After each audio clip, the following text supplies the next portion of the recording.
Military homecomings always trigger emotion. We made it.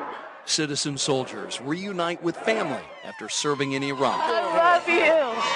But for these Indiana National Guard members, including Sergeant First Class David Moore, seeing him in uniform, I wish I was him.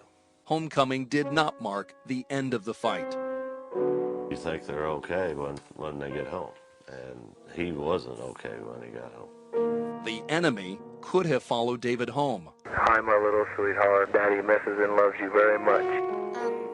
Well, it talks. A teddy bear reminds Riley Weissite of her dad. Because he's smiling, and I miss his smile a lot. Her father was a platoon leader, a 20-year veteran of the Guard.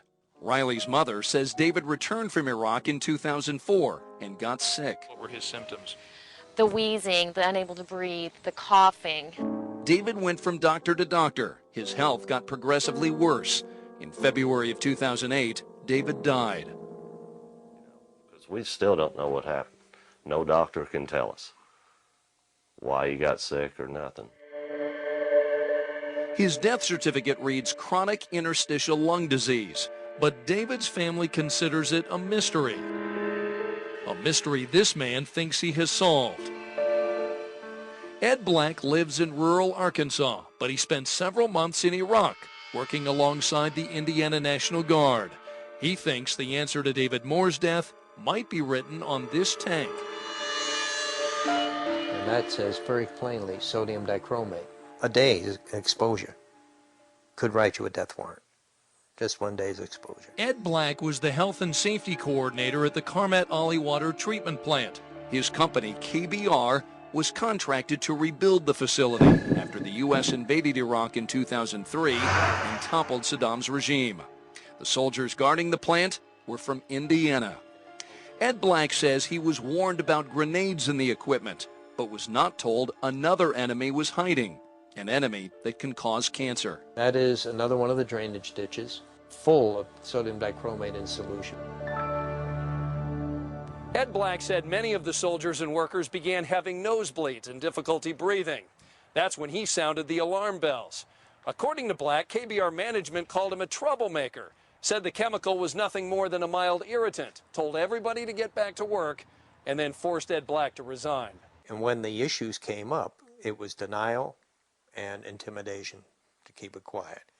And people were getting hurt. Internal PG&E documents, all about the contamination. The Aaron Brockovich movie is where most people learned about sodium dichromate. People in that case became sick after drinking the chemical. But in Iraq, the exposure was different. They were standing out in it, patrolling in it, working in it. Black says the soldiers were outside for hours over the course of several weeks, even during windstorms when the chemical was getting blown around. Were the Indiana National Guard soldiers given protective gear? No. Was KBR negligent in this case? I would say grossly negligent. Ed Black went one step further when testifying before a Senate committee investigating the issue. I do feel it was criminally negligent of KBR. Why would the company not have said, wait a second, this has to stop?